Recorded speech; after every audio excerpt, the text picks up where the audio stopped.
Morning here in the USA and good afternoon to Liberia.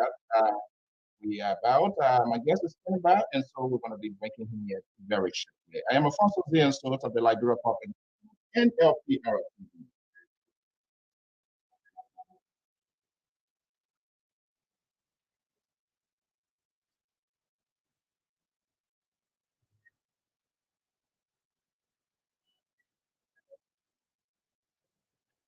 Thank you so much. Welcome. Shout out. Good morning from Miami, Mohammed. Good morning. Just do us a favor, hit the share buttons and invite someone at your company. We are about to have a conversation here as usual, like Liberia Public Radio. My guest is already standing by, and I will be breaking him here very shortly. I'm Alfonso Zian, source of the Liberia Public Radio and LPR TV.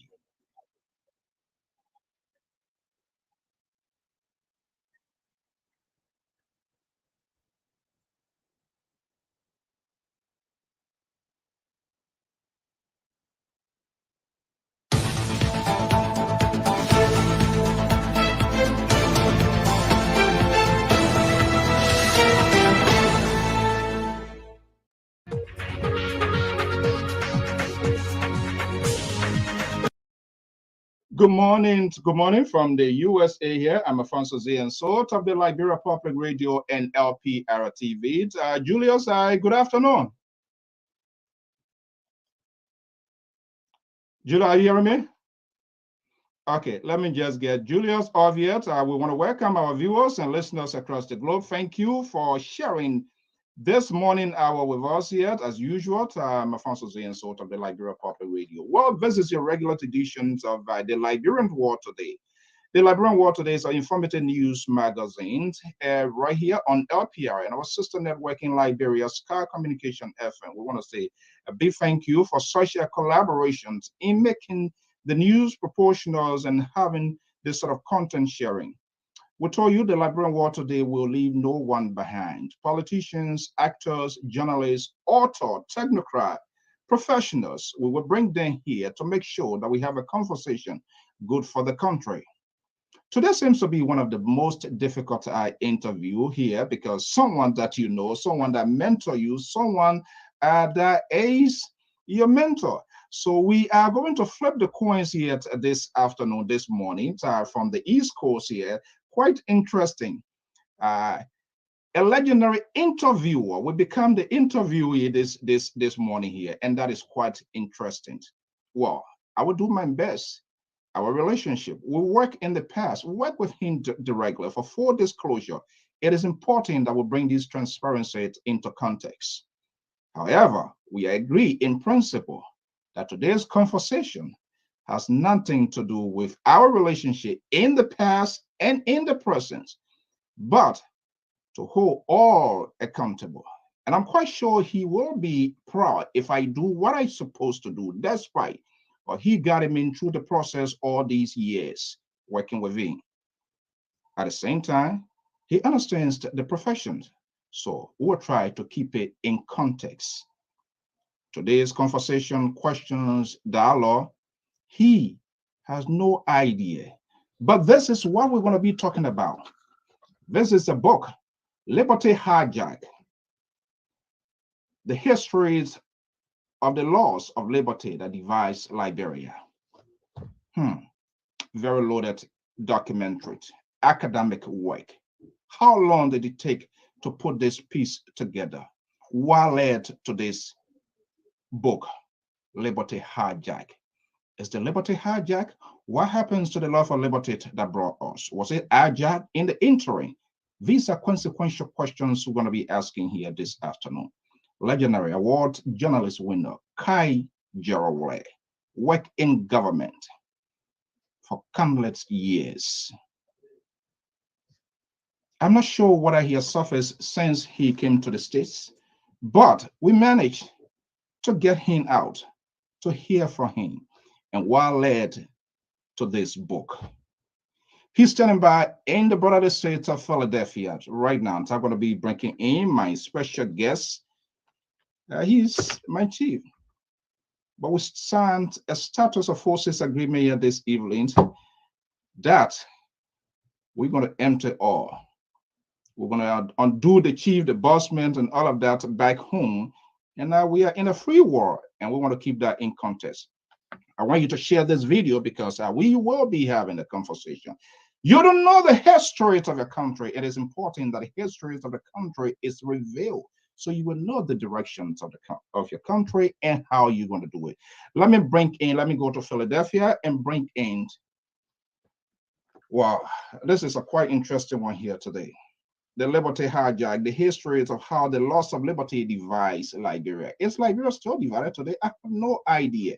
But we're going to be having a series of conversation here. Time is already going. It's 11:18 here, little after 4 in the West African state of the Republic of Liberia. Let me bring in Minister GERAL, and we're going to have the conversation.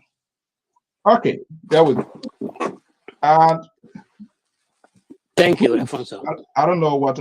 If you can face me, if you can push to your right hand, right or left. No, on the other side.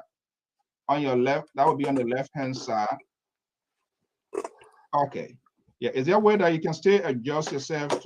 Because I want my cameras and my viewers to capture you well, so that we can have this conversation once and for all. It's overdue, but it's better late than never. Okay. Yeah, I think that's okay. Okay. All right. Good morning.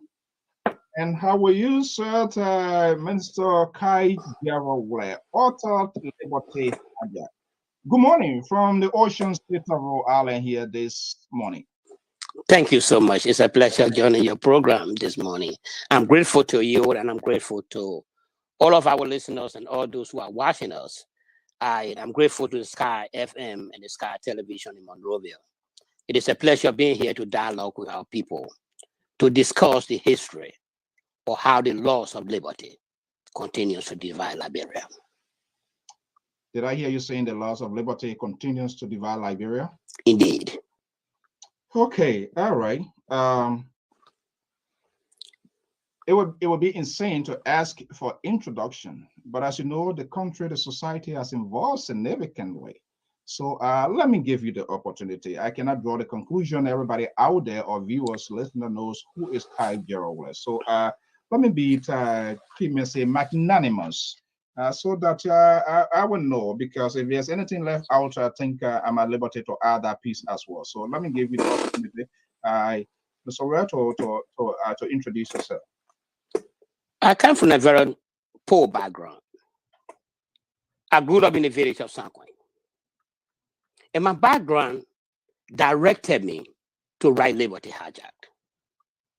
I lived both in the settlers' family and the native families. And so if I travel to Greenville, my friends will call me the boy from Sanquin. They will call me WLEH. When I go to Greenville, I'm called Roberts, because my parents lived with the Roberts, my dad. And so I saw the contradictions that divided the settlers and the indigenous population. I lived through it. In our town in Sanquin, the only person with electricity was the late James Edward Green. The rest of the folks were in darkness. I saw the contradiction of poverty. I started working at the age of 17. That taught me the dignity of work. I started living on my own when I was in the 7th grade in Zwedru. And I was the only kid working after school. But what I bring here, Alfonso, is not the suffering that I endure. It's not the suffering that I experience. But people helped me along the way to succeed. When I was in Zwedru, I was by myself. But I had my uncle Emma Davis Tappet, who were guiding me. My sister Sarah was there guiding me. When I was at Bishop Junior High School, people helped me. I got a scholarship for the American woman in Liberia. I got a scholarship from the Peace Corps in Liberia. I got a scholarship from Bishop Francis of the Catholic Church. and I received a quality Catholic education that I'm proud of today. It is through that my experience going to the University of Liberia. In high school, I was in student politics, serving as vice president of my student council, serving as acting president of my student council. I was one of the few kids who reactivated the Liberian National Student Union LISU in 1979 at the Cottington University campus. We elected now Senator Kwame Wise as our president. I'm very active in student politics at the University of Liberia because I saw the need for change. I joined the movement for justice in Africa, Moja, because I wanted to see change. I helped to form the Liberian People's Party because we want to change. I serve government because we want to change. But the first of what I've seen is that we have always identified the problem facing Liberia, but we have not taken steps to solve the problem. I cannot agree with President Turbo Mo. I have several disagreements with the late President Turbo. But I agree a diagnosis that illiteracy, but I will not use the word illiteracy in the sense that President Turbo will use it. I will call it a lack of awareness that kept Liberia down. We took things for granted. But now, Alfonso, my role now as an adult is to solve the problem facing our people, to bring back our history, to bring the missing pieces in our history, and move our country forward in a way that the divide in our country did not start today. It started with the founding of the Liberian nation that we'll discuss soon. But I have a solid background. My first job I got in government in 1980 was given to me by a decent young man at the time, but he was an elder, ex-Blozotoe, that gentleman from Nima County. Gave me my first job in 1980 and prevailed on me to go to school. That if you don't go to school, I will fire you. I told him I prepared to go to school. I was happy Blozo saw me receiving college degrees, visiting him, knowing him was in the United States. There were those who helped me along the way, to which I remain grateful. My own dad, to whom I dedicated this book, Jesse Kaiwule Roberts, who received no formal education, but sent me to the best of schools. The best of schools that money can buy. The first public school I attended was the University of Liberia. Dad wanted me to go to Cottington, but I preferred the university because I wanted to get in politics. I wanted to discuss what keeping our country down and how I can help. And in that vision, Alfonso, the contradiction in our country, the hidden history of our country, the deception that have been taught in our schools. For so long, we have not corrected that. It represents the law of liberty. But the laws of liberty is what keep us divided. The book is not intended to divide Liberia. The book is intended to unite Liberia, that we discuss in the disco. Thank you.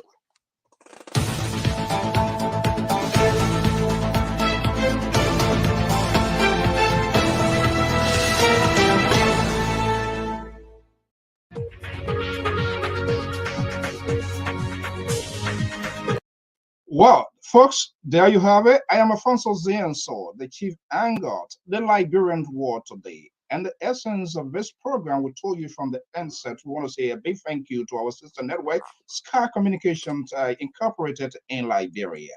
This is our program that intends to dissect that will leave no one behind, bring in authors, journalists, professionals, technocrats.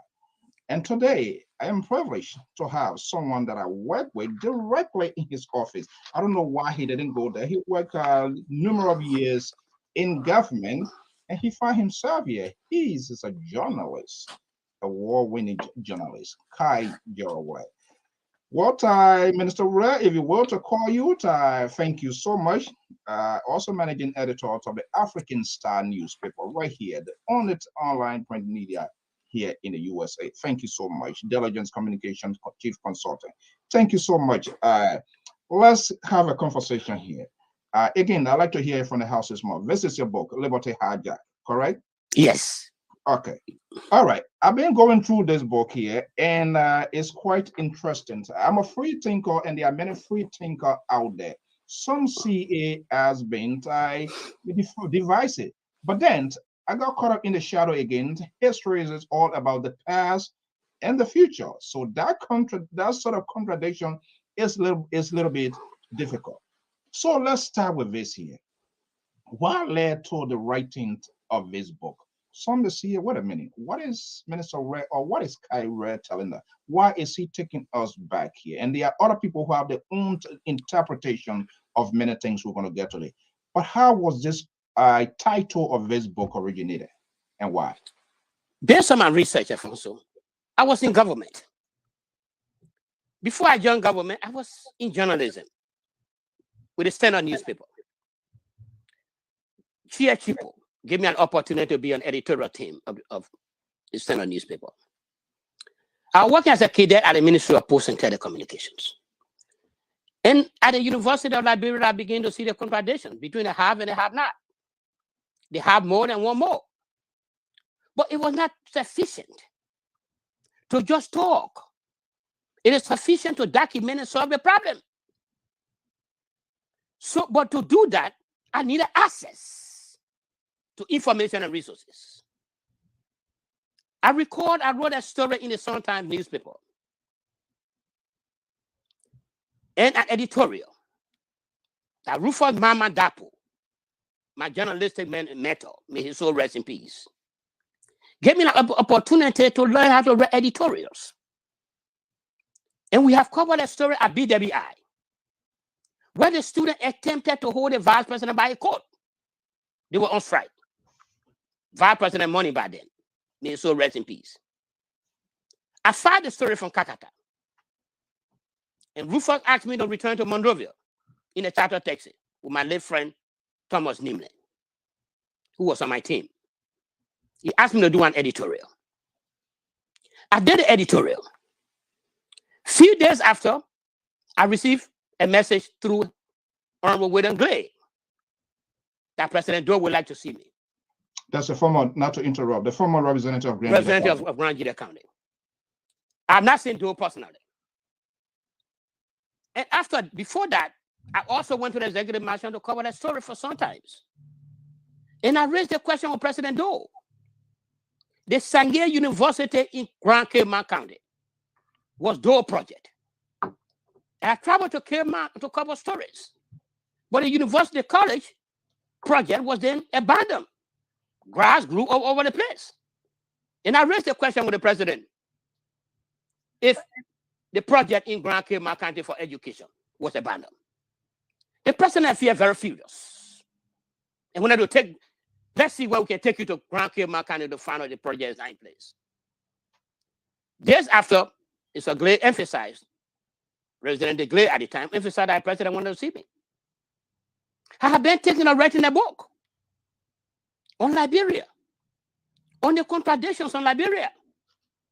I started a book, Alfonso, with slave trade. I tried to challenge A. Doris Banks Herrings and the history we learn in our country. But I needed testimony, I needed documentations that were not available in most of our libraries, that were available in government offices, because my experience at the Ministry of Posts, as you indicated. I served as chief of staff with 3 ministers in 3 administrations. My strength is to do research. I will read nearly every photo in the Ministry of Posts, in the minister's office, reading about what other ministers did, how they transacted, how other bureau did, how they transacted, how other sessions did. So it gave me a lot of information, but I wanted information on the American Colonization Society. Why? I wanted to know. Because I wanted to know the history. How did this country come about? The historian will not tell us. And in my research, Alfonso, I've tried to find out to know the rule of the country. Because that's also the folks will say. It was few of us that graduated with a minor in philosophy at the University of Liberia. It was me, it was my late friend, Elizana Kulu. I wanted to know my awareness. So when I went to the executive mansion and met the late Peter Flag, Ms. McGray has already the Minister of State for Presidential Affairs. Presidential, correct. Okay. Mr. Glay has gone. Mr. Glay has gone to the president's office to announce I was there. So the president called me in, and Mr. Flag said, "I don't think you're in trouble, but I've consulted one of my. I always consult my Budu Nyepa that I went to the executive mansion, and I could tell my dad when I go to jail that he will come and bail me out, if possible, to make some noise." So I left my Budu at the university and went to Mr. Glay. Mr. Glay introduced me to President Doe. President Doe said, "I told you were huge at back of Matthews. I like your writing style. I like the way you write." That was the last Samuel Doe. The Samuel Doe. I said, "Thank you, Mr. President." He wanted to know my background. I told him I grew up in his bedroom and attended the Arab B. Richardson Baptist Junior High School. I told him boastfully that I do the school, knowing that President Doe himself graduated from the school. He said, "If I were in the school, you're not going to do the school." I said, "I agree." That helped to stabilize the conversation. Yes, to stabilize, because I said, "I agree." He said, "Did you play football?" I said, "No, I did not play football. I was part of student politics." And he asked, "I want you to help my team to be my speechwriter." I said, "Mr. President, that's a big job." He asked me what I was doing at the Ministry of Posts. I said, I was okay, Dad, just getting in there. He said, "I just sent Maurice Dugley in there. I want you to work with Dugley." "So what are you doing?" I said, "I will sometimes." He said, "We need you." And then when I came out, I was like, I can't accept this. I consulted Mambutu, and I went to San Quentin to see my dad. My dad said it would be an opportunity. They always try to join government. And I told Mambutu and my dad, I was meeting my independence. Whatsoever it costs, I was meeting my independence. And I felt also it was an opportunity to give the student perspective, because people did not understand the student struggle. And there have been no one to understand that those of us were sleeping in 3-bedroom house, sharing a bedroom house with 3 friends. Elijah Rue Bale, working every day. I work at the Ministry of Posts, Alfonso, making $50, $100 a month. They say downside, upside you're talking about here. It happened in 1980. My salary was reduced from $100 to $40. But I did not resign. I said it was a call to work in government. Now that calling has come. I'll be part of the president's speech writing team. That gave me access. That gave me access to information I wanted, to interview people I wanted. That was your ultimate goal. Yes, to get access. To do what? I decided to avoid conflict of interest. I told Sylvester Grisby, I resigned from Sometimes to focus on government. And that's how I got to know Moransi. Because I've read The Love of Liberty by Tuan Ray. And one of the things my folks in Moja taught me was to read critical literatures. And I'm proud that I was part of Moja. Reading critical literature and discussing them at the highest level. Interacting and acting with the authors. Karl Marx, The Capital. We discussed all of that. The Green Book from Gaddafi. We were reading those literatures not because we want to be socialists, but we're reading the literature to increase our understanding and to challenge. So in government, then I was able to meet Moransi, who heard that I'll be part of the free writing team, the then Minister of State for Presidential Affairs and Senator. He sent for me through my friend David Tutte, who was Director General Ministry at the Post and Telecommunication Ministry.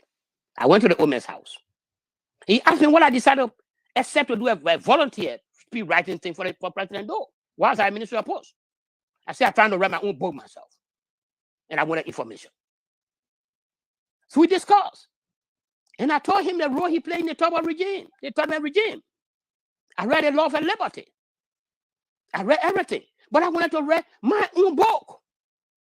The old man was impressed. He opened a library to me. He said, this is the library. Mission accomplished. Mission accomplished right there. Yes, mission accomplished. I access. Some of the documents I use in this book. I have access. And I told the old man I wanted to write a book. He said, I will help you all the way. When I told Mr. Glade, Henry Glade, William Glade, he said, I will sponsor the book if you decide to write it. Let me hold you right there. I have to interrupt. I will sponsor. He's a politician. Was there any specific favor he was asking you to do in putting this book together? No.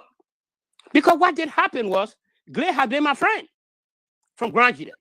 And the first one, as you know me, if you read the book is an academic work. It's not a book that influenced by people. Mr. Glade did not even know what the title of the book would have been. I wanted to first get the information. And so I began to get the Tubman papers. But that coming later when I came to the United States and spent 10 years in Washington, D.C., researching at the Library of Congress, the Howard University Library, the American University Library. And I was able to get more information on the American Colonization Society, their annual reports. That's what I wanted, that I did not get from my Omen Ramsey. The annual report, Alfonso, on chapter 2, will tell you, if you look at the tragedy of slavery, slave was not a trade. Some writers want to portray the inhumane act of slavery as a trade. I disagree with that book. Others see it as a freedom. It's not a freedom. If that was a freedom, my philosophy teacher told me, that which is good all the time. If slave trade was a better trade, why is that practiced today? So then how Minister Ray, how can you counteract the points of those who also see that as a redemption by extensions of our own country, your country, Republic of Liberia? Here's what happened. If you read chapter 2, in 1818, the population of black people in the United States, ex-enslaved people, I don't call them slave, I use the word ex-enslaved people, has escalated. Why? Because there's meaning to call them slaves. They were enslaved. We are using the first person projection. I'm not defining them by their tragedy. I'm not going to call someone that guy with TB, that guy with cancer. So the goal of the AC, of the American Colonization Society, when they met, was to take all black people, those who have no skills, to Africa, because they consider them nuisance. Read chapter 2, the repatriation movement. But when they get to understand that some churches were opposing the war of removing black people, even though it's in the preamble, they said we want to take black people to Africa to have a better way of life. So they were able to convince the American government for aid. But those who were on the board of the American Colonization Society were ex-slave owners. And the free slaves, the free enslaved people, were not informed of their rights to other remain. If you read chapter 3, those and the anti-slave movement first wanted to remain in the United States. Then they go to a country that they know no one. They know no one in Africa. But they begin to forge their names and signatures in their own annual reports. I said, oh, yes, I see what I'm looking for. Then I begin to see the contradiction between that and what A. Doris Banks Henry provided us. That you and I learned when we were in school. They were not correct. In addition to that, the Christian movement injected itself in it. That by going to Africa, we would then create a room to Christianize the non-Christians. So let's have a little bit of conversation here. All these, were they the creations of the ACS? Yes. The ACF was a non-profit. Why nobody raised a question, nobody put their finger up to say, wait a minute, something is not right. Who were manipulated in that process? The ACS presented itself as the humanitarian organization that would take care of the African people, like the NGOs we have today. They create the NGOs to benefit themselves and promote their agendas. Haven't you all checked on the NGOs in Liberia? What do they do there? What their purpose? Because of our lack of awareness, we could not question. We lack awareness. And those who are aware were afraid. I passed that book through 3 professors who taught me. Why didn't you tell us that the slavery was not good for us? That our people did not sell their own people voluntarily? Why didn't you tell us that the ACL role will not obey the state, but they enrich themselves? Why didn't you tell us that those who were brought to Africa were not informed of their rights to remain in the United States? Why didn't you tell us that a chief boatswain did not sell land? The Land Act of 1804 that you read on chapter 5. Let's assume that chief boatswain sold the land, Alfonso, on Bushro Island, or whatever you call it, Chevron Island, or whatever, Monrovia, Cape Monserrado, whatever the case is. The chief boatswain sell the land in my village in San Quentin. What's the answer to that? Did they sell my land in Fubadi? That's not true. Because chief boatswain was not a chief in San Quentin. Chief boatswain did not own the whole of Liberia. So how did they get hold of the land? That caused the problem.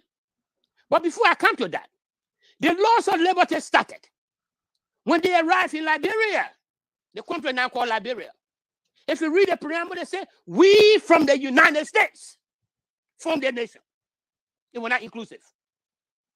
If chief boatswain sold the land, Alfonso, in land law, as a student of law, if I sold a land to you, he decided to develop that land, you will call the neighbors who own land around that area to come and bring their deeds to make sure I'm not including the land.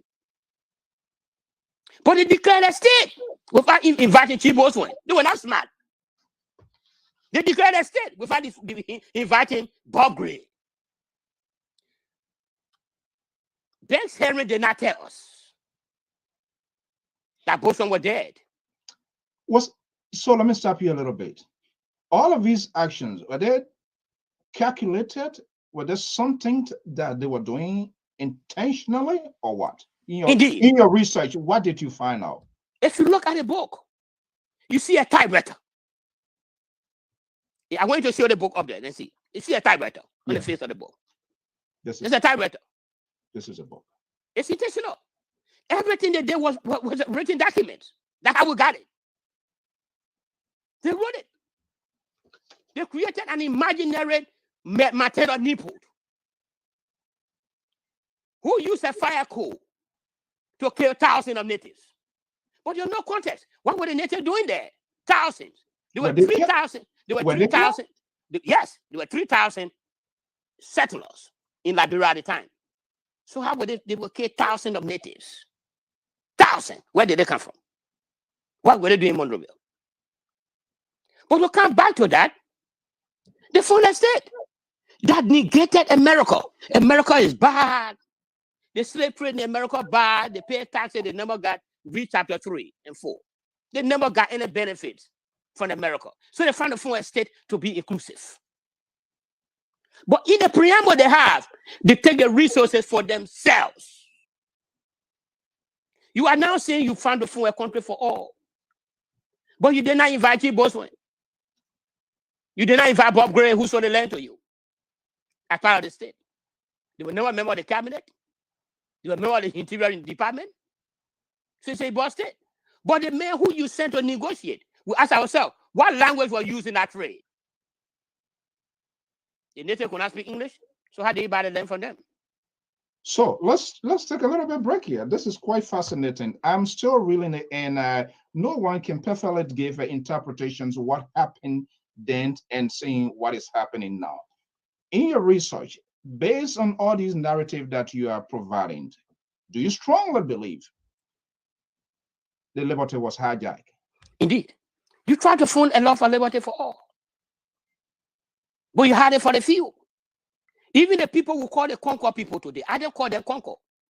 They were the recaptured enslaved people that were brought to Liberia by U.S. Navy personnel after the end of slave trade.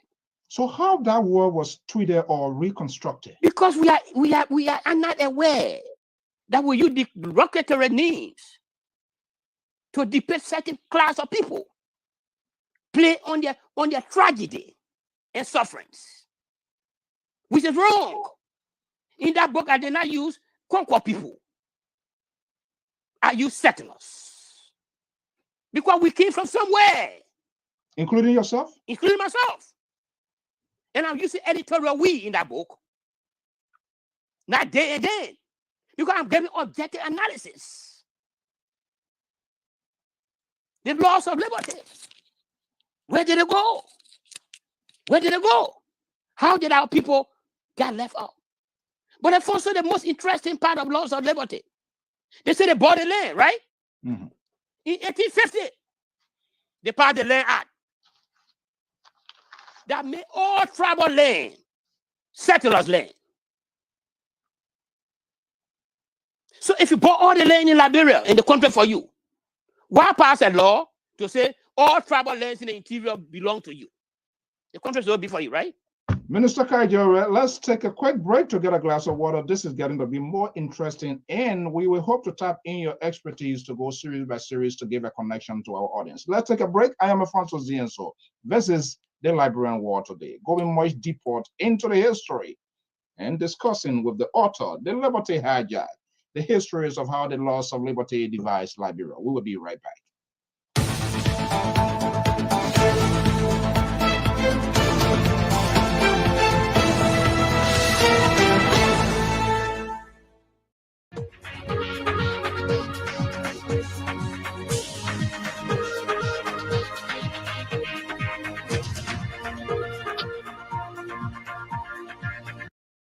Well, I'm Alfonso Zienso of the Liberia Public Radio and LPR TV, talking to someone who is a mentor, but we agree on principles and knowing the rule of the game that we're going to have an honest and ask some inside or outside the question here, if you will. Let me bring in our special guest here. He's a former minister, and let's see here. Let me bring in Minister. Let's digress here a little bit. More or less, I know you. Let me make a full disclosure. I have said it over and over and over. I work with the Ministry of Post and Telecommunications directly to honor your rule. And let's insert some little humanity into this here. And like you alluded, Maxwell Kaba, former Speaker Maurice Duclé, Roosevelt JJ, all of these people. Usually, and not in all cases, when a minister proper coming in, more or less they feel confident in breaking somebody who will handle their document. Because when you work as a chief of staff or special assistant, literally all documentation coming through the administration is going to have a revision. Why GERAL was maintained on a 3-4 ministers and at that ministry? What was the reason? At first, it come from my training and background. My dad always reminded me that when you are given a job, do it well. Don't look at what other person will be doing. Don't look for their job. When I was director of public affairs and helping with the free writing of Samuel Doe, my role was to put into my comments into the speeches. When I was chief of staff, Roosevelt JJ is one of the nicest guys I ever saw. He was not only a boss, but he was a friend. Very intellectual. He and I worked with Maurice Duclé. He was chief of staff when I was director of public affairs. When the first Civil War broke out, I went on the ground. When I surfaced at the Ministry of Post after a year, he practically had me on his back and said, Kai, I want you to help me. I want you to be my chief of staff. I have no more love for jobs, Alfonso. I let my expertise to speak for itself. I told Roosevelt we'll work together. When Roosevelt left, we worked very well. He was a detail-oriented guy. And we are staying in contacts. I delivered a copy of my Let me book. remind you, because I was there, and sometime we let out, but we were still taking notes. There was a code named Prospect, right? Yeah, Prospect. Prospect. The Prospect name was my code name, my radio name. Because the prosperity I brought to the ministry. I started as a kid at making $40 a month as an office boy. To that level. It required resilience. And I want to remind also Nathaniel P., who were my immediate boss in the international bureau then, before you guys came in. And when we said, they trained me to say, you need to look for the best in the team to mentor people who will replace you. That reminded me a government job is like a passing water. You will step in it, but you will not see it anymore. You serve your time and you leave. And so when Afro B. Corey came, when the government changed, Omen Kai Fadi, my father's personal friend, my uncle, may his soul rest in peace. I interviewed him for this book. He came to me and said, Kai, the government has changed. What are your plans? I said, I want to return to the media. I want to go have my folks read lies, the Sunshine newspaper. I want to be the managing editor. He said, no, I want you to help Afro Cody. I said, I don't know him. He took me to Cody's house. And Cody said, I heard much of you. I want you to work with me. I'm an engineer, but I don't know the ministry well. I agreed. On principle that I'm serving my country. It's a calling. When Cody time ended and the state of government came in, I wanted to return to the media. I was hungry to go to the media because I wanted to write my book. And the only place that gave me access to write my book is to be a journalist. Writing a book, do you feel at the time then, information needed to unveil to get to the public, you already had your hand? I had your hand, but I wanted confirmations. From whom? I did not want only to get documents from John Ramsey and write a book on it. I want to read other libraries, travel around and read, and counter check. Because that's what I learned in cadet school. You don't just use one source and write a book. At least the profession call for at least 3 sources. Yes. So I never wanted to talk to one source, like sometimes, to read a story or editorial. Like what I'm doing African style today. I want to put a story in context. Not only to quote John Ramsey. So John Ramsey books or documents give me were fake. That I'll be discredited. Especially when I joined the government as an opposition from Moja. So when Master Kabak came, a young man died to Toa, widow Toa, was at NRC. He invited me. He said, Kyle, I know the government has changed. I said, yeah, but I want to go back to something. What are your plans? I said, I want to go to revitalize sometimes that I'm not able to do up to this point. I love sometimes. Rufus Dapo trained me sometimes. I love their writing. And that influenced my writing style today. Rufus Dapo. That genuine journalist. May his soul rest in peace. He said, but Kyle, I want you to have Master Kabak. He's coming in as minister. Why were they just calling on you for such a continuity to help? Because they see me as being genuine. I serve people not because I want to serve them to be a sycophant. I serve them diligently. When I was serving Morris Douglas, I would not go to bed until 2, 3 o'clock. He said, workaholic. We'll work around the clock. That's how we created the expedited mail service, the EMS. And I was a consultant. I was counterpart consultant to the postal code you see in Liberia today. Somebody said, what did you do at the Ministry of Post? We left the postal code. We left the EMS, the expedited mail service. We left institutional mail delivery service. We revitalized the post office after the war with Roosevelt JJ. We travel around the world. We don't write history, Alfonso. Some people don't know what other people have done. But my working style, Alfonso, is not to brag of what I've done in government. people see what I've done. So I stayed on with Master Kaba. And I fled the country. Stay on with Master Kaba. You reminded me of a lot of things here, and we need to bring them out here. It's almost like having an interview with Bob Woodward here.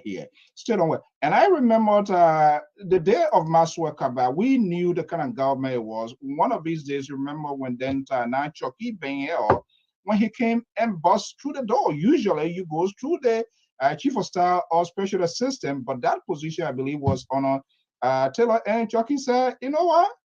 And the buildings, everybody went helter scatter. At that time, let's take a little bit retrospect. Was there anything clicking your mind to say, you know what, I'm leaving, I gotta leave? Was there anything? Because the roof was literally on fire. Because I was there and I saw how Chucky Taylor entered that premises and everybody just used his foot to enter the minister's office. That was unusual. And first in government, I try to hold my emotions. One thing I learned, Alfonso, that grew me up is my spirituality. That I don't show much. I love my God. He guides me through the November 12th. He guided me through the April 6th. He guided me through to escape the invasion of the MPFL MPP on Ken Johnson Road. So I did not see Chucky as a problem for me. I saw Chucky as a problem for the government. That the likes of Chucky will lead the country to fail. When I decided to join Master Kaba, I knew he was not from my party. He was from NPP. But I understand their way of doing things, they will be maybe rehabilitated. So I went on a road to train Chucky how to behave. So when Master left, and I said, Master, if that's how your ministry will be run, it will be fine with you guys. Because there are times when you reach your zenith and you feel your life is more important than anything else. My parents were murdered by the NPFL. But I took the courage to work in the NPFL government. Why? Because of the call for actions on our state. My pains were lesser than the pains other people face. It is the nation we have, Alfonso. The love for country. Worth it. It is our country. When we don't participate, some little bit we create a vacuum. Some little bit emotion is coming into this here. The love for our country. That love of the country, is it being upheld today? Yes, indeed. And first, if you read the book, our country is defined by 1% of the population. Read the laws of liberty. By 1% of the population. They are corrupt. Corrupt people from 1% of our population. But when you talk to investors, say Liberia is corrupt. But Liberians are resilient people. The people eat Bubba John, have no food to eat, but they have smiles on their faces on Sunday to go to church. The love for country, Alfonso, is what led me to write this book. I want to put myself on record that for so long we have identified the problems in our country, but we are not taking any action. We are not taking, up to this point? The division in our country has not been resolved. It's been micromanaged as a political theater. We can't do that to our country. There's no way you are politicians, you work in government, so more or less politically you are inclined. And there was a reference you made within the 1955 elections, seems to be recapping today. Does that equip with this? The yes, Alfonso. Up to now, let me start. The 1850 law that gave tribal land to the settlers. That same law, Alfonso, banned natives from traveling from one village to another. The only group that took time to violate that were the crew, the Crown, and our colleagues in Nima. They bound the people. Yeah, okay, hold on 1 second. Somebody is checking. Yes, Yvonne, the book is available on Amazon. The book is available on Amazon. Just go there and type in Liberty Hijacked, the history of how the loss of liberty divides Liberia. This book is loaded with information. It will make you to know your country. I'm telling you. I don't usually say, but this is a book. I see here, Liberty Hijacked. Just go to Amazon. It's the bestseller right now. Go to Amazon. You can get a very cheap. If you are within the New England belt, you can also reach me as well. But you can get that on Amazon. Yeah, go ahead, Minister Ray. And so, Alfonso, what we have done to ourselves is the lack of awareness. The 1850 law that gave tribal land to the settlers, that law has not been repealed. Why? Lack of awareness. Our ability to know. We are good at criticizing people in our country. We're not good at solving problems. And I believe those of us in the public sector, in the private sector, people ask me looking for a job. You don't reach 60 years old and look for a job. You don't reach 60 years old and look for a job, Alfonso. Okay, Ty, hold on 1 second. Let's see. This is quite fascinating. Okay, let's put in. We're going to be having a series of conversations with him as we go on. Let me bring in Minister Ray. Yeah, go ahead. So you don't get 60-year-old and look for a job. You solve problems.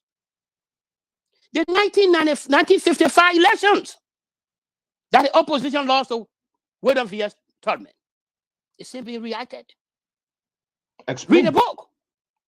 The opposition served in previous governments. And they passed proper policies and laws that were detrimental to the people.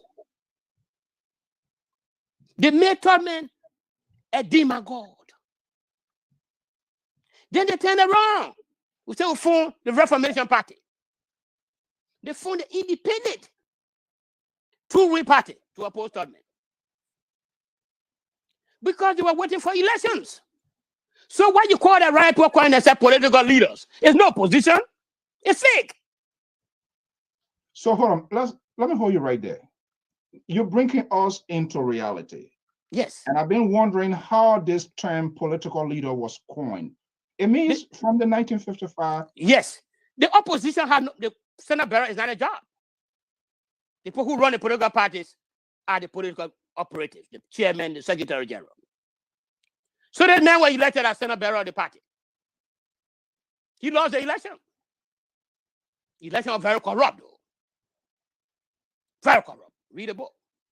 So they begin to call it a Coleman political leader. How? Who are you leading? So when you see people calling themselves political leader, it's not a job. Party leaders are the chair, vice chair, who go to work every day and run the affairs of the political institution. You are a candidate for election. When the election is over, you're no longer a candidate. So let's stop there a little bit and have a conversation. You're a politician as well. Yes. If we hear folks now today saying political leader, what are they projecting? Nothing. What do they do? What is the role? What do they do? What do they do? Define them. Ask them. You journalists are not doing good. If you read the book, you see the role of the journalists in the 1955 elections. There's the same thing happening today. People are planted in the media to misinform the public. By politicians? By politicians. By special interests. Because our people lack the awareness. Listen to talk show programs. People get on talk show programs who have not made research on the issue. They give their opinions as if they are facts. They mislead. Because we have a population that is not informed. It is our responsibility, Alfonso, to inform our people. Because, as one guest speaker at the University of Liberia once said, with my blood in the tail, he said we have universities in Africa, but we have not had African universities. I learned to get attributions, so I not to be charged with plagiarism. That's his idea. We have schools in Liberia. We are not have Liberian schools. We are the only country in the world thus far, created 1847, that does not teach Liberian studies in our schools. Go look at the curriculum of University of Liberia. There's nothing somebody say I major in Liberian studies. I major in Liberian studies, any of the community colleges. Zero. Nobody major in Liberian culture. Nobody major in Liberian designs. So we have foreign universities planted in Liberia, teaching bourgeois education. If you ask a kid what happened in Southwick, he doesn't know. There are ordinary people listening out there, bourgeois educations. Let's simplify that. These are people who want to influence you. They come with a bigotry, with their degrees. Who have people who have been teaching at universities for the last 50 years. They have not even written a single book that they will teach. Go to Ghana, for example. I was in Ghana, and I was impressed. Folks are reading and writing and teaching the books they read and wrote. We are teaching books written by non-Liberians who do not even understand the Liberian culture. So we need a new Liberian problem-solving approach. When are we going to get it? To have the lack of us to write Liberian books and correct history. I want to be working with my friends. A professor called me. God, I want to write a geography on Liberia. I said, you are on board. I will help you. We have the resources where we are. Liberia has the most educated people today than 1955. We have the problem-solving skill today than 1955. But we need to graduate from the laws of liberty to the law for liberty for all. The book is not intended to divide our people. The book is intended to provide a prescription. And first, I'm going to several master's degrees I hold.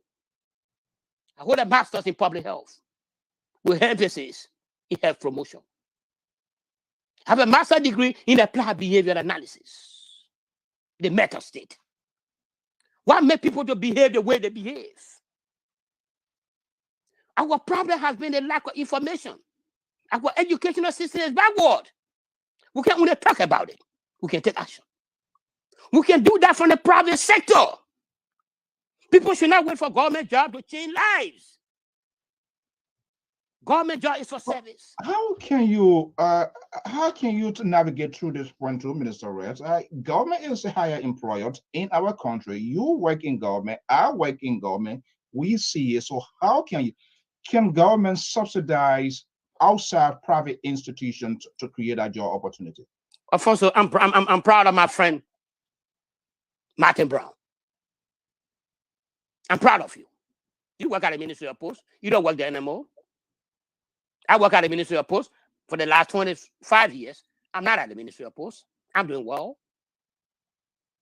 Martin was working for ELBC. He worked for Ducal Radio. I know that because I get the license for Ducal Radio when I was at the ministry. Now he has his own network. He's creating jobs.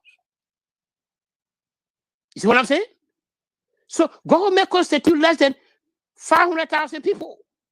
We're a country of 5 million people, according to the last statistics. So each of us, Alfonso, will invest in education.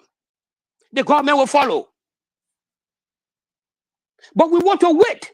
If each of us will do like what the Ghanaians, Nigerians are doing, you leave government, you go to the classroom to go teach.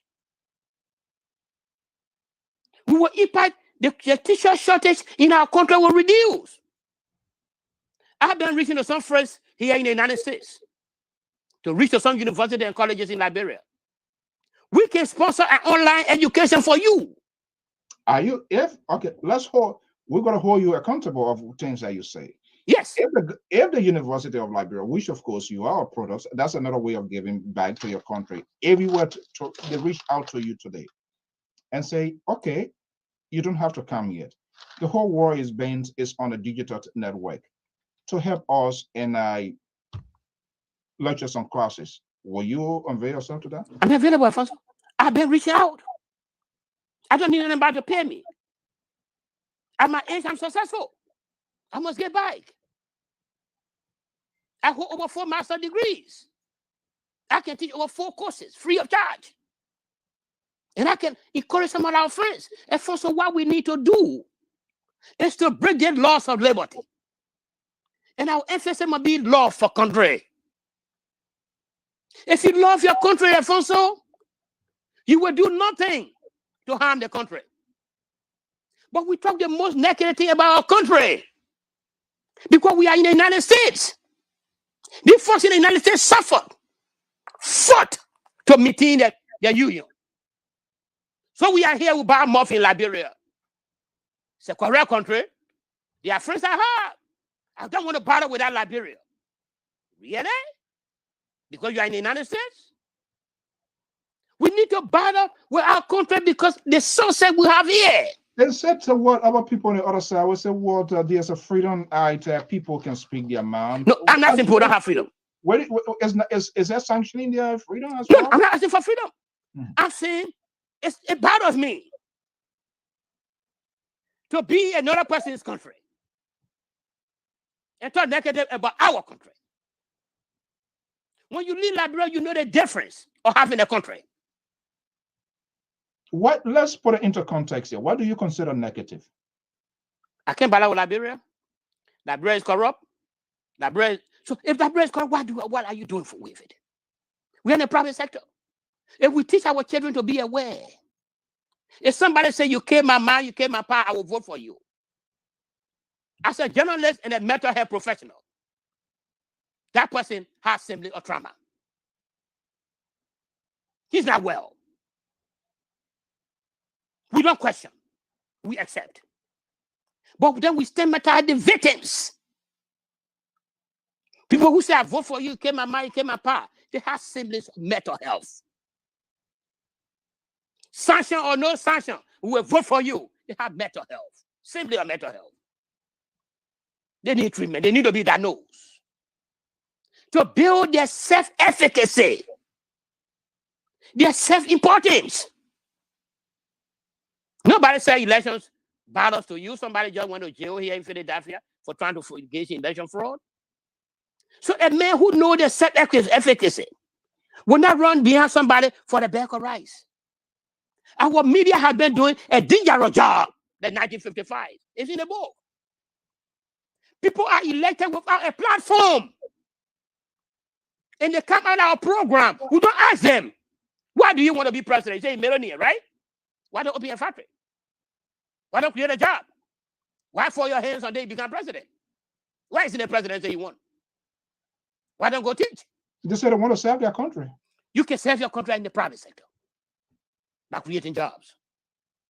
The president said one job among 5 million people. So among 5 million people, that's the only job you have, but you say you have money. I'm impressed from somebody, a lady that I saw on the internet. She got a degree in business management at University of Liberia. But she was facing color. And she posted and said, I could not find a job after I graduated from LU 4 years ago. She called her friends in the United States and said, I want to do business. Give me $300. The friend sent the $300 reluctantly. That they think she's going to be on the internet with new clothes. They now is having about 5 tables in Monrovia selling color. And she said, I want for the next 10 years to supply color to the whole of Monrovia. So there's a set goal right there. That's a set goal. So we must be able to help our country to realize themselves. As a Liberian came to what is the history of Liberia? He said Liberia, America. What is history? So what we need, Alfonso, is an inclusive history. Let's come back to the book. An inclusive history. What we have now is an integrated history. Let me give you the difference. You already have your radio station. Zeka will come and join from African Star, even though we stay working with you. Come and join, let's merge. But you can't hold this job, you can't hold this job, you can't hold this job, you can't hold this job, you can only give you this. You are integrating me. But when inclusive, the doors are open. Fill yourself in. Let's see the expertise you bring, the expertise we bring. What are you doing with Sky Radio right now? So we must teach our people education. Because, for example, if also we are teaching our kids to be honest. Our educational system has been practicing dishonesty. Then people say, Kai, you're not getting a job. I'm not looking for a job. We talk too much. We must solve the problem in Liberia. We have the ability to do so. We have the resources to do so. We must start complaining. We complain from one administration to another. When they put us there, we do the worst. Because we are not reading.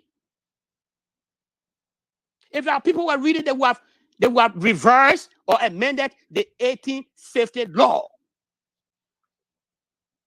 There's a 1902 law in the books that may criticize a government official an offense. There's a decree 88A on the books. They're still there. It's still there. People suffer on a decree 88 on some your door. That'll be another topic for another discussion. Another day.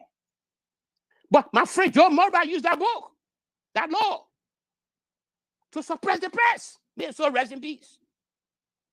Why are we not looking at the laws? So it seems to me, hearing what I'm hearing and going through this book here, this liberty we all profess, and people think the love of liberty brought us here. There was a real compromise. It was hijacked in the process, and we didn't know because we were not going beyond the borderline to find out. We are not aware. So if we are aware, Alfonso, the media will ask questions. What do you bring on the table? So when we close, that today, Alfonso, I just talked about plagiarism. My junior high school teacher, Fede Green, who is now in Zvedru, and I'm proud of him. My high school teacher, Sister Petrolinda, Sister Pat, I call that name. They told me, Kai, when you write anything, that was in 1976, and that was in 1980, over 30 years ago. If you write anything that you take anybody's material, get attribution. You must give a person credit. Rufus Dapper will stress it. When you write a story, quote the person who said it. If possible, you can get a recording, do so. Don't take somebody's material and say it's yours. Since 1847, Alfonso, we are using the Pledge of Allegiance of the United States. Is that wrong? It's a plagiarism. It's not wrong to use the U.S. Pledge of Allegiance. The next 4 rounds, they put the two of them side by side, they will read it. The Pledge of Allegiance of the United States. We took the eagle in America and put Liberia there. We have not told our children that the Pledge of Allegiance that you are reciting is copied from the United States, and Liberia decided to use it. That's attribution. That's footnote. What is wrong with changing it? What is wrong with putting a footnote? If you say that, is that division? What is wrong? That our flag represents the United States flag with our people that came here were illiterate. They were not amount of smart people that they sent to Africa. So they could not even say flag. So brought the United States flag and just designed it. Our first constitution, for example. I know we're running out of time and going to be a series of conversation because we want people to glue here. I'm getting texts here. Some are saying this book is controversial. Some are saying this book is revealing the true light of Liberia. What do you say? Also, we can't have on our history. I told you I came from the village of Sankwe. I was wearing khaki trousers with my little brother, Mabudu Nyipan, holding your hands or taking to school. May his soul rest in peace. I did not born with a khaki, but with tie. I've elevated. I can't erase my history that I'm a Sapo man. Because I'm in the United States. So then when I speak Sapo, people say, oh, no, you're speaking too much Sapo. I don't know. I don't remember that I can speak Sapo. Because I'm in the United States for 25 years, I can speak Sapo. When I go to Sapo programs, I speak Sapo. When I go to Crown programs, I speak Crown. When I go to Crew programs, I speak Crew. I speak Bassa as well. I speak Palagio. So what's wrong with that? But we can't run away from our history. Those who are saying it's controversial are those who don't want to change the history. When we change the history, Alfonso, we will move forward. We must invest in Liberian education. Liberian writers must write Liberian history, Liberian geography, Liberian civic, in a way that our children will feel proud that they have a country. Those who want to run away from our past, Women write books on the Civil War. What led to the war? What happened after the war? Our people are resilient. So when that generation leaves, and another generation comes, our people have things to refer to. But when we just accept, let's just move on because we are one people, it does not solve the problem. I'm not talking about division. I think we must meet our history in a way that is revealing, so that when people are behaving like what happened in 1955, in 2022, the general will say, no, stop. This happened in 1955. And also when we read that on April 12th, military boys who were not educated, who were not aware, like us, overthrew a government and murdered 17 officials of that government on claim of corruption, misuse of power. When we read that in December 1989, a group of red tag rebels invaded Liberia and subsequently murdered the president for corruption. If our children were reading that, if government minister, the guy would have decided to bring a far-seated Mercedes-Benz home, my wife would say, no, Kai, don't do that. Your friend then died for that. The children said, Dad, we don't want to be bothered with that. Your friend died for that. But because we are not aware, so we verified, we reinforced behaviors that brought shame and disgrace for our country. And when you tell me it's controversial to discuss that, then I will say, you don't let the Liberia want to see in the future. With the change we want in Liberia has come. The change is here. Look at those in the House of Representatives. They are my classmates. The Speaker, the President Pro Tempore, and our LU together, who serve on the Provisional Student Leadership Committee. See what I'm saying? The right is so all the guys in government are our friends. They're from same soup. Same soup. They were friends. Activists. There were people that were releasing those react releases used to drop LU university for change in Liberia. Government. They are there. They are in government now. So when you are there, why the change you want anymore? There's no time to criticize. Because we criticize too much. And that's also my contribution.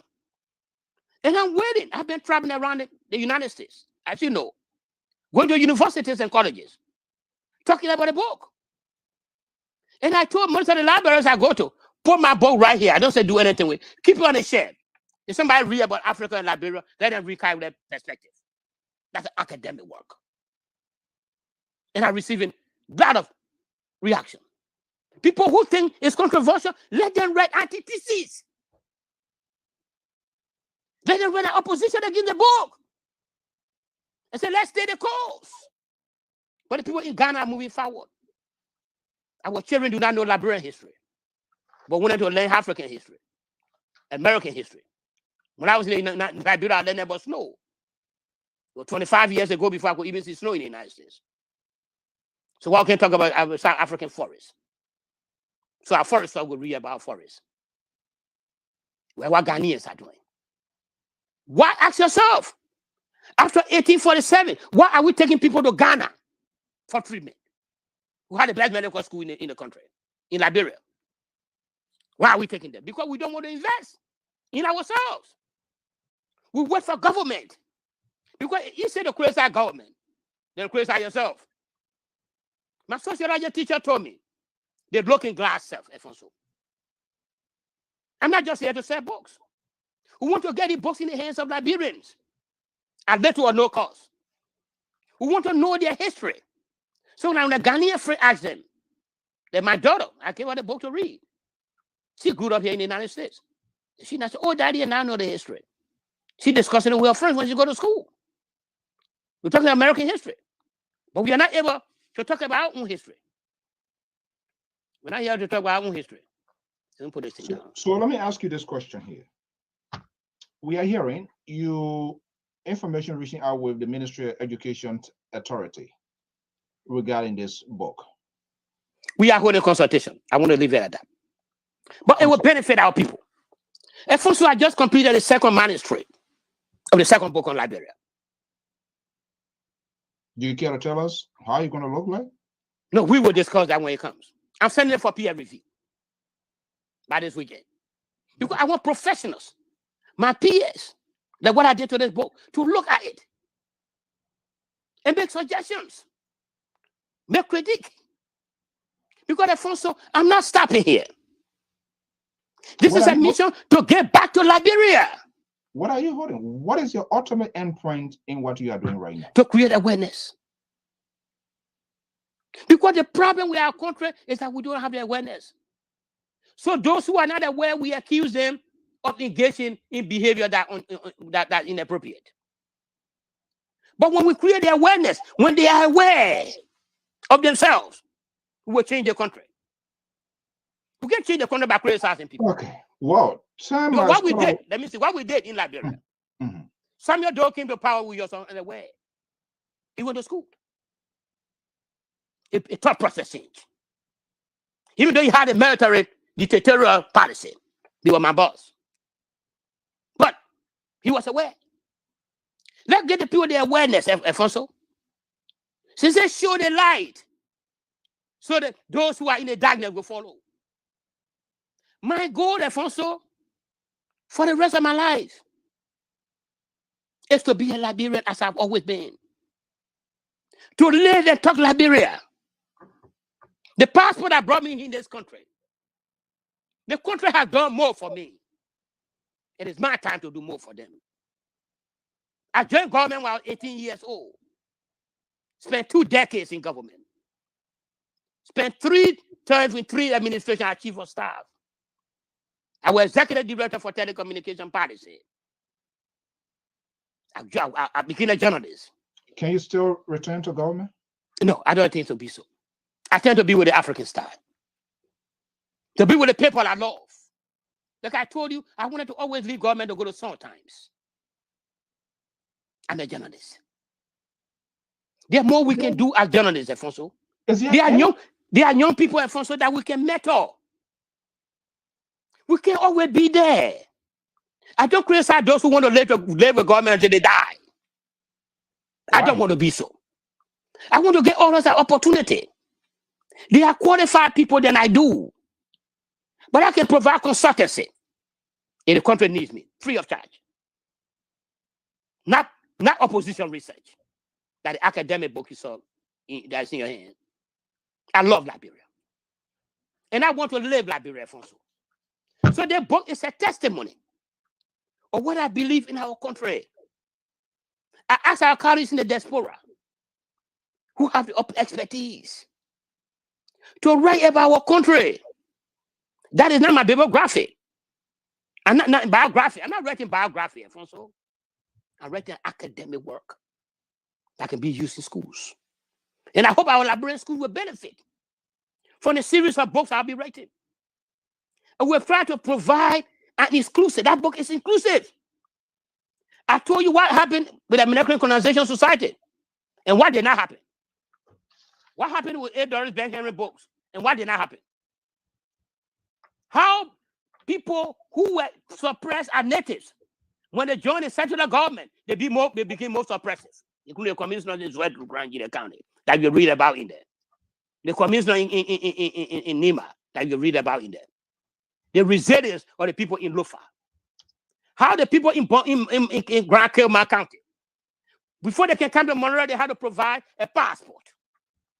The slave trade in Sino.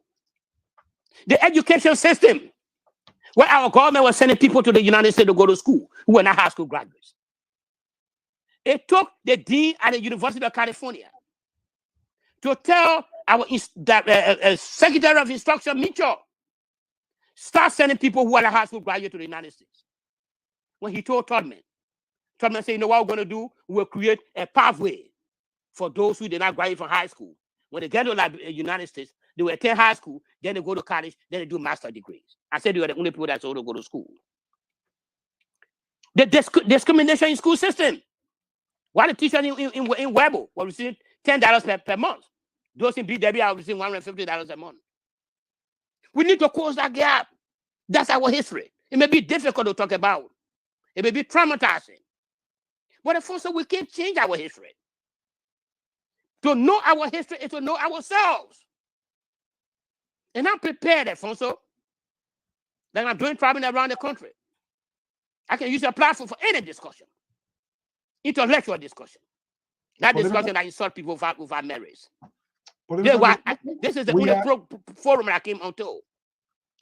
Because I know it will be an intellectual exchange. Why this forum? I trust this forum. Not because I'm part of this forum. I know you are independent. You are holding me accountable with questions. Your listeners will be able to digest what I'm saying. You are not interrupting me. I'm telling my story of what I wrote. And I'm looking forward to seeing if our government will give their students the opportunity. They will not be doing me a favor. They will be doing Liberia a favor. If the book is taught in Liberian schools, people are worried about the cost. There are folks who are saying, let me be a full disclosure. Emma Babula, for example, said when the book is taught in Liberian school, I'll buy hundreds of books to send home. And I'm available. That I told most of the people in Liberian schools who will want to build an online platform. I'm willing to teach this book. I'm willing to teach it systematically. And I tell my friends who bought the book, read the book in context. Don't read the book in text. Don't come from chapter 1 when one friend told me, he said, you're on chapter 17. I might just jump to chapter 17. I said, no, you are doing. You reach chapter 5. I said, you are doing this 17 yourself. Yes, a disconnect right there. I said, the book is too big. You're doing this 17 yourself. I can send your $20 back to you. And I did. I said, keep the book, but you're doing this 17 yourself. Give it to somebody else. I saying this book is big. It is too big. Because at first we don't want to make efforts. We're lazy. Because we are not reading, so we allow Romans to take control of our country. At first, I don't hold discussion with people who tell me they say. If you tell me something, tell me who said it. So they say, Kaira is difficult. No, I'm not difficult. If you can't tell me who told you, don't tell me. I'm not at the level to entertain gossip. My time is well pressured. So, Alfonso, people will consider controversial who do not want to read the history of the past. Who want to beat on government officials, but not on themselves. You make 100,000, 50,000 in the United States. What are you doing in Liberia to change lives? So because at first, if you read the 1850 Act, you will know that food insecurity was created by the 1850 Act. The natives were barred by law. No claim could plant a crops, cash crops. The natives were allotted 25 acres of land per claim. And my geographer friend were agreed. We engaged in shifting cultivation. We make farm here, we make farm here, we make farm here. So the premium. I hate to put people on the spot here, but I have someone here who is watching here. Is this Honorable Wallen K. Glade, the former representative of Grand Union County? He's the one that you are talking about. Yes. So, Alfonso, we have a country where we're planting rubber, cocoa, coffee, and we're not planting rice. We depend on a PF480 rice project to the United States. Doe came, he canceled it because he said the people want their money. You get the people get your money. He said, bare feed and rule. He said, you pay military. He said, we pay America back. So people make all the noise. How do you then have a farm? I can declare here, Alfonso, my wife and I are engaged in agriculture in Sino. In my father's farm called Kaibulebli. Anybody in the Kabade area can go there. We're building houses in Monrovia. That's our country. People on the farm have been paid wages that are equivalent to the world and their skills. So all of us can do that. We will reduce food insecurity. But when everything will be centered around the government, the force in our country, most of them are sanctioned. They can't even leave the country. The legislation should be able to attract investors. They are my friends. In Philadelphia today, we do not have our economic counselor who was assigned here. Since he got transferred to London, there's no trade representative in Philadelphia, but one investment to go.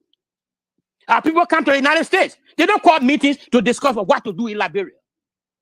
They parade the African clothes. I said we are having a beauty pageant. This is wrong, Alfonso. They are your friends, colleagues. I talked to them. They were in the you all were in the vanguard. We're in the vanguard. They, what is that? The generation has failed. Have they disconnected from the vanguard? They have disconnected. They allow wealth. Are you disappointed on that? I'm not disappointed. I think they can be rehabilitated. When they leave job, there will be opposition. When they lose their appointment, they'll join opposition. They had to recycle themselves in Liberia. But we'll create the awareness. Say, you guys, you were in this ministry a long time, post office. You didn't do anything now. You suffer. You say you won't be representative for Sano County. Who can carry you? The people are aware. We can reward bad behaviors. The way we can do that is to teach our people skills. We're going to hold it there. This is going to be a long conversation here. And you as a media expert, and I like how the media too, we were put on the spot. A lot is unfolding. 3 major elections ahead. When I go on our website, not website, I mean the NAC website, not much. But when you go on INEC, the Nigeria national elections, you know, their elections is in February the 25th. The date, the time, the second. Every Nigerian, they can track down where they are voting process, the status of their voting process on a daily basis. We need to tap more in your expertise as we dive through this book. And hopefully you're going to make time available, because from all indication, it is proven now there are so many unique ways of giving back to the country. And that's what we are having. And I'm not cutting you. What I'm trying to say here, if they first read a book on the 1955 elections, they will see the problem in the election commission today. It happened in 1955. And there were recommendations in the book on how to resolve the problems of our education. The end of the book that will come to later in another series. From the laws of liberty to the law for liberty for all. If you go to a doctor and you are sick, that we call physicians here, or primary care physicians, or care providers. They diagnose your case, do all the tests. Then they give you a prescription to take to the pharmacy. They say this work over the years with people with similar problem. It will work on you. It will cure your problem. So when I'm providing Alfonso, these are our problems. At the end of the book, I provide solutions that work in other countries, that can work in Liberia. People maybe say, I criticize William Tubman. Tubman was the one who provided the highest level of policy in Liberia. But he hijacked the policy and could not implement it. After putting it out, he held it to his chest. Don't implement it. Those policies are on the books. If we begin to read, I believe in Liberia, Alfonso. I love Liberia. You love Liberia. I love my country. And I will do everything for Liberia. That's where my heart is. That's the country that made me. How long it took you? When do you remember when you decided doing this book? How long it took you to conclude this book? 2 decades ago.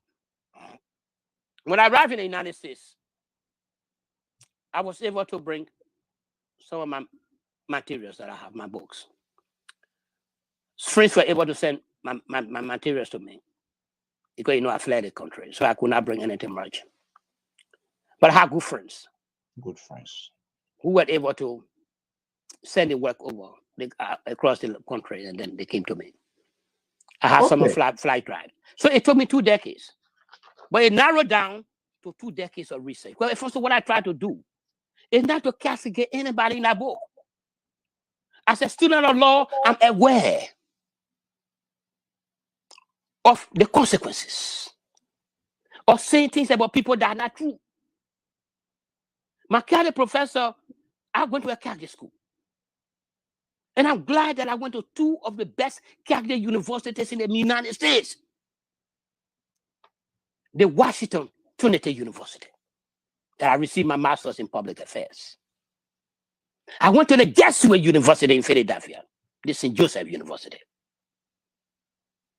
And Alfonso, what I've learned from those universities, Alfonso, is to argue with the authors. You don't just argue and say, no, you're wrong. So what I provide in that book, I'm not answering the question what.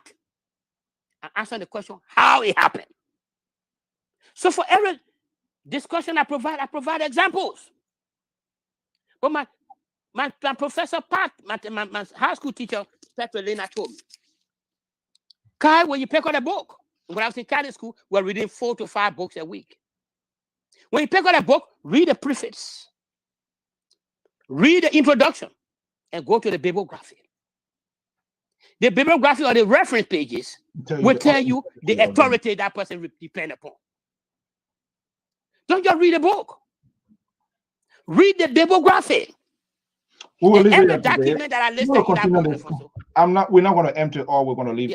Every document, let me close. Every document I have in that book, I have a copy of that document here with me in Philadelphia. Yeah. Interestingly here, we're not going to have a discussion here. You just didn't only talk about Liberia. You talk in chapter 4 also unmasking the American colonization society. Do you believe that's where this whole liberty was hijacked? Yes, indeed. Yes, indeed. Yes, the conversation continues in our next series. Thank you, Alfonso. It was a great having my own former boss, legendary GERAL, former Minister of Government, Republic of Liberia. He chose not to put this out there, but I hope in the interest of transparency, we got to put it out there so that we will know. But by the way, somebody was asking, for those of you have asking, Liberty Hijack is available via Amazon. Just go there, type his name, Kai GERAL or Liberty Hijack. This is the back of the book. You see it here. This is a typewriter, right? Yes. Because every law that divided our country. You are visualizing. So we are not trying to relegate this conversation, but this is kind of like try to visualize what. No, every law. And I have the document. I mean with the typewriter. With the typewriter. They use the typewriter, there are no computers.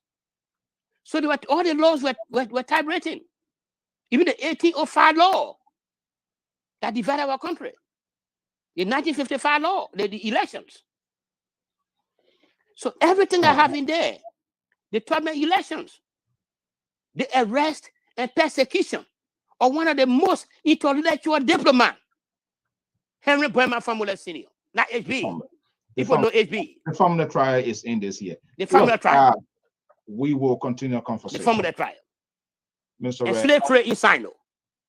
Forced labor in Maryland. The Liberian educational policy. That was never. The trade, is it continuing today in different contexts? The slave trade, is there anything still called slave trade? What we have had here is meta slavery. We coerce people to behave the way they behave. So it has become trauma. People are behaving the way they should not behave, but because they lack awareness. A man will ask, give me a backward right, let me vote for you. And he gets somebody 8 years, 10 years, 6 years. That power of Anthony. Yes. Thank you so much. We will be right back here. Look, I want to encourage folks, get this book here. $20, you get it. It's loaded. Well, it's a really academic work, controlling the narrative of tyranny. So tough topics chapter in this book here. I hope to have you here, and please make time after we shall conclude this book. We're going to be getting a perspective on the 2023 presidential elections in Liberia, both houses of government, the role of the media, you as a media tycoon, what we need to do, the awareness. You already let the cat out of the bag, and so we have to create that awareness. Thank you so much for your time this afternoon. Yeah, thank you so much, Alfonso. I just want to thank you, and I want to thank my friend, Marty Brown, and the folks at the control this evening. He should be home, but he's there. For all thousands of our listeners and those who are watching us in Liberia, listening to us, I'm grateful. To all those who have bought this book, I remain grateful and indebted to you. I'm indebted to my wife, who has given me the opportunity to take time out of our family schedule to engage in this new productive work. I am grateful to all those who have not bought the book yet, and I encourage them to buy the book. And I encourage our folks in Liberia. The books are on their way in Liberia. They will be available in Liberia, and they'll be very reasonable. And we look forward to continuing the discussion. But the laws of liberty that divide us will be transformed into the law of liberty for all. That's the goal of this book, to reconstruct our history, systematically analyze our history, correct our history. It may be painful, but that's our history. We can't change our birth roof. I'm a Sapo man. I can never change my name and say because I'm a Sapo man, I'm in the United States. I'm not Sapo anymore. My history remains my history. But this is an academic work. This is not an opposition of research or propaganda. It has to be tested. Get a copy. And thank you so much, Alfonso. And thanks to everyone that listened and watched this program. It was my honor and pleasure to have with me an award journal winners, GERAL, former Minister of Government, journalist, author of the book Liberty Hijacked, the histories of how the laws of liberty divides Liberia. Thank you for this academic work. It's resourceful, it's rewarding, and the material is pointing out to see to what is unfolding today. The conversation continues. Thank you. Thank you, Alfonso. And I wish everybody a nice weekend. Bye now. Yeah. Well, folks, that's what you have here today. I'm Alfonso Zienso of the Liberia Public Radio and LPR TV. This is your informative news magazine, The Liberian War Today. The Liberian War Today is going to dive into every sector of our country: journalists, authors, professionals, politicians, stakeholders. No one will be left behind. We strongly believe at LPR and Sky Communication because a greater segments of our political discourse and citizenry have been left behind the conversation. Only the few selected few or the elite who feels that the narrative is within their domain and they want to keep it to their chest. It's time to unveil that to the public. And we will be doing that from time to time. And the coming Sunday, it's being played out. We're bringing author. We're going to be bringing journalists, the panelists. They were all here. Now, those who seek in the higher office of the land, we will also reach out to them. Mossororo County has been heavily contested for the senatorial bid. The coming Sunday, if all goes well, holding everything constant, Victoria Kwekwe is for the opposition's Alternative National Congress, is contesting for the seat of Mossororo County. We'll be hosting her. We'll reach out to some of our opponents. We are hearing Sir Joseph, Senator, incumbent Senator Sir Joseph is in the race. Radio commentator, political commentator, Henry Costard announced it. We don't know yet. We will also reach out all the opposition, the government, and those who seek it. Public office. Until then, by God's willing, same time, same station in the coming week, I will be here. I am your host and angered, Alfonso Zienso. And to our many viewers, listeners, we want to thank you so much for sharing this time with us. Without you, we can't do what we are doing. Your comments, your tweets, your suggestions are always taken into consideration. We go back to review. We learn a lot. And we dwell on that. Those ones that are applicable to what we are doing, we take it. Those that are not for now does not mean they do not valid, but we keep it in our archive and also take a second to review where necessary it is applied. I want to thank you so much this time. It's 12:51 Eastern Standard Time. Thank you so much and have a pleasant Sunday. Remember, the weather has changed in the States. So always keep yourself warm. Well, this song is being given so authority to the Liberia Public Radio. Let It Go by a Liberian gospel artist, Minister Jimaman Walker.